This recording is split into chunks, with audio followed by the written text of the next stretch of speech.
চলেন আজকে আরও একটি মাটির দইয়ের সরার মধ্যে আর্ট করে দেখাই। আমি দুইটা একসঙ্গে দইয়ের সরা সাদা রং করে নিয়েছিলাম এবং খুব ভালো করে শুকাই নিয়েছিলাম। সাদা রং করার পর খুব ভালো করে শুকাই নিতে হবে, নাহলে ছত্রাক জমে যাবে। চলেন তাহলে পুরো ভিডিওটা দেখি। আসসালামু আলাইকুম, কেমন আছেন সবাই? আশা করছি সবাই ভালো আছেন। আলহামদুলিল্লাহ আমরা ভালো আছি। তো আমার একটা এর আগে ভিডিওতে আমি মাটির সরা যেভাবে রং করছি সেটা পুরোটাই দেখাইছি। এখানেও আমি আরেকটা ভিডিওতে দেখাচ্ছি অন্য রং করবে এবং অন্য একটু নতুনত্ব আর্ট করার চেষ্টা করতেছি। আমি কিন্তু একদম নতুন মাটির জিনিসে আর্ট করা বা রং করা এর আগে কখনো করিনি, একদমই নতুন।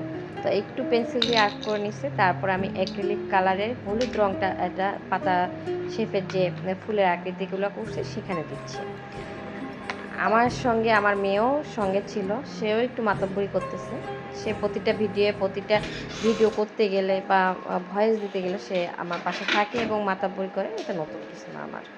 তো আমি সাইড দিয়ে একটু হলুদ রংটা দিচ্ছিলাম, আমার মনে হচ্ছে এটা দিলে ভালো লাগবে।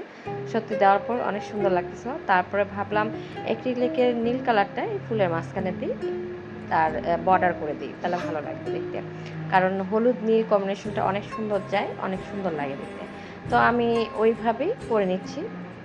প্রথমে মাঝখানেরটায় আমি নীল রং করে নিব, একদম সুন্দর ফুলের শেপে। আসলে ফুল বা রঙের কাজ আপনার মন মতো করবেন, আপনার যেটা ভালো লাগে, যে রঙের সঙ্গে যায়, একটু প্রকৃতির সাথে মিল রেখে, বা আপনার মনে যেটা চাচ্ছে যে এটার সঙ্গে এই রঙটা দিই, বা গোলাপির সঙ্গে কালো দিই, লাল দিই, হলুদ দিই, আসলে ওইভাবে ফুটে আসে। তারপরে কিন্তু কিছু বেসিক রং আছে যে তাদের একসঙ্গে দিলে ভালো লাগে, যেমন হলুদের সঙ্গে নীলটা খুব ভালো যাচ্ছিলো। আমি আবার সবুজ কালারটা দিলাম না, পরে ওই রেণুগুলোর মধ্যে সবুজ কালারটা দিলাম, যে একটু রেণু টাইপের আর্ট করছি ওটাতে।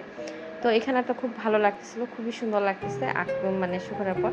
আমার যেহেতু প্রথম একদম আনাড়ি হাত, একটু হাত কাঁপে, আবার এ আঁকা বাঁকা হয়, এটা হবেই। আমার শখ থেকে আমি এই কাজটা করতেছি, আমি তো প্রফেশনালভাবে কোনো এটা আর্টিস্ট না বা ওইভাবে দেখাচ্ছি না। আমার শখ, আমি একটু ভিডিও করি, আমি একটু আঁকাআঁকি করি, আমি যেটা করি সেটাই আপনাদের সঙ্গে প্রেজেন্ট করি, চেষ্টা করি সুন্দর করে প্রেজেন্ট করার। জানি না কতটুকু পারি। আমার ভিডিওগুলো আপনাদের কেমন লাগে একটু কষ্ট করে কমেন্ট করবেন, কারণ ভিডিও করতে অনেক কষ্ট এবং এডিটিং করতে। সবাই ভালো থাকবেন, সবার জন্য দোয়া থাকলো, আমাদের জন্য দোয়া করবেন। খোদা হাফেজ, আসসালামু আলাইকুম। তাই না আম্মু?